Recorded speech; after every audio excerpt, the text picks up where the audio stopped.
प्रभु के शरण होने पर शरणागत भक्त में ये एक बात आ जाती है कि अगर प्रभु के पसंद में मैं ना आता तो प्रभु ये मुझे मार्ग ही नहीं देते। जब मार्ग दे दिया शरणागति का मतलब वो मुझे अपनाना चाहते हैं। अब अपनाना चाहते हैं तो पहले तो हम बहुत गंदे थे, अब तो उसके दाग रह गए हैं, तो गंदगी में स्वीकार किया है मुझे।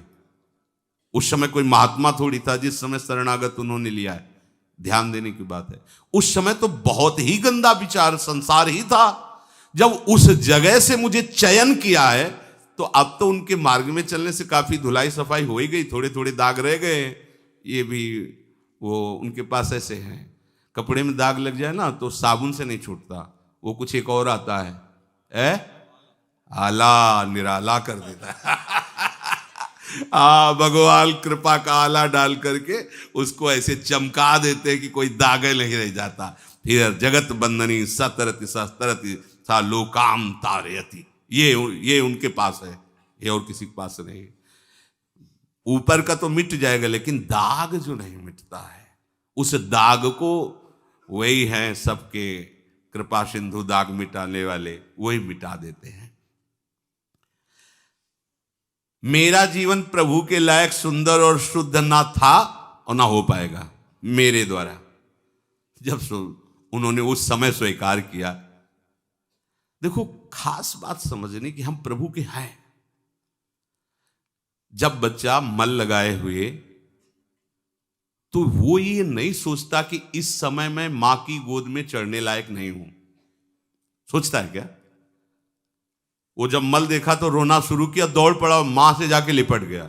तो मां भी मल नहीं देखती, बच्चा है, अब आगे का वो कार्य करेगी, उसको साफ स्वच्छ करके सुगंधित द्रव्य लगा के पहना उड़ा के वो पिता लायक बना देगी।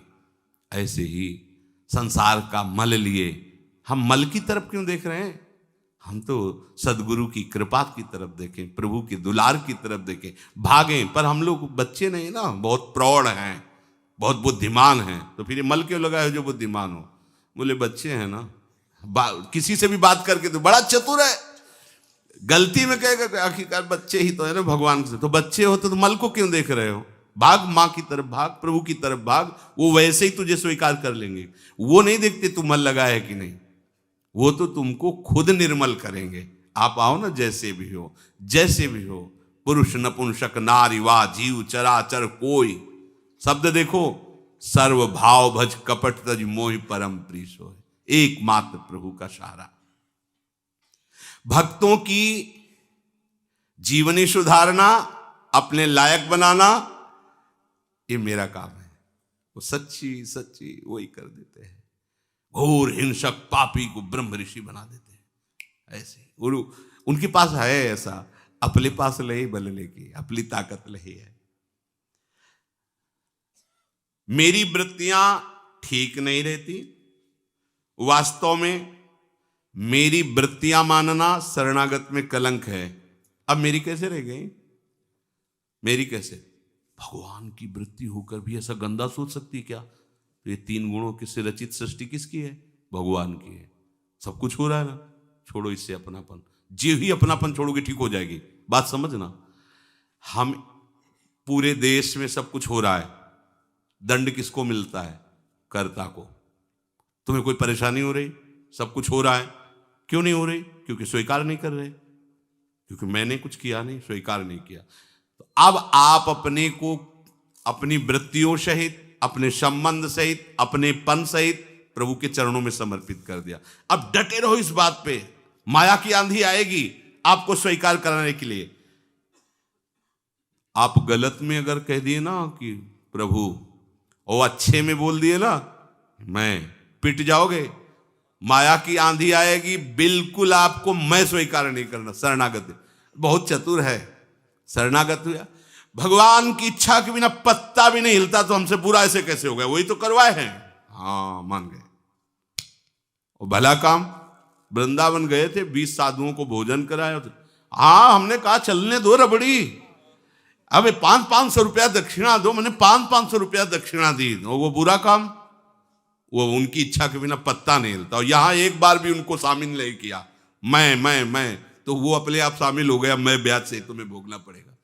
कई बार सत्संग में सुना है, एक ब्राह्मण देवता बड़े पढ़े लिखे विद्वान थे, तो गाय आई बगीचे में चरने लगी, तो ऐसे ही हटाने के लिए कंकड़ मारा, अच्छा कंकड़ सीधे यहाँ पड़ा और वो गिरी, मर गई। गौ हत्या प्रकट हुई और ब्राह्मण देव के ऊपर सवार, उनका नहीं, हाथ में देवराज इंद्र का वास है। अलग अलग इंद्रियों में सब देवताओं का वास शरीर में अलग अलग कहा गया है। तुम देवराज इंद्र के पास वो गए स्वर्ग में, कहा स्वीकार करो आपने। तो उनका मैंने क्या, बोले वो ब्राह्मण देवता ने कहा देवराज इंद्र का हाथ में वास, बस कुछ क्षण रुक जाओ, अभी हम स्वीकार कर लें। गए धनी मानी के रूप में, पंडित जी प्रणाम, जजमान देखा कि यहाँ पाग अच्छी है और अच्छा धोती है।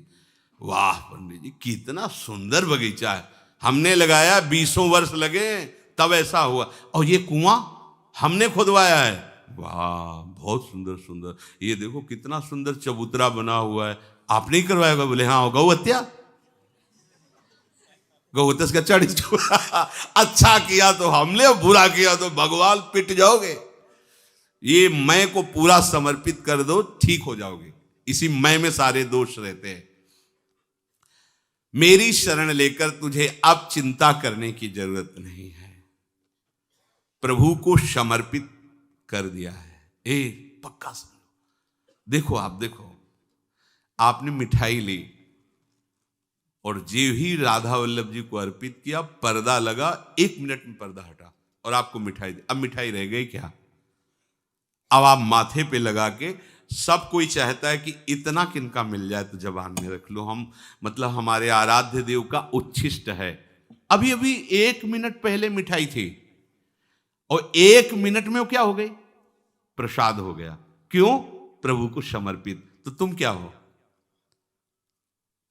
ये अहंकार भरी दृष्टि आपके समझ में नहीं आ रही, इसे पूछ दे। अहंकार भरी दृष्टि के कारण आपको समझ में नहीं आ रहा, आप अब प्रसाद स्वरूप हो गए हो। आपका मन, आपका तन, आपकी वृत्ति प्रभु को समर्पित हो चुकी है। हम जैसे प्रसाद में नहीं देखते कि कै दिन का बासी पेड़ा है, कैसी गंध आ रही, ये नहीं देखते, बस प्रसाद देखते हैं। अब हमको देखना है कि अब हमें प्रसादे सर्व दुखा नाम हानिरस्योपजायते।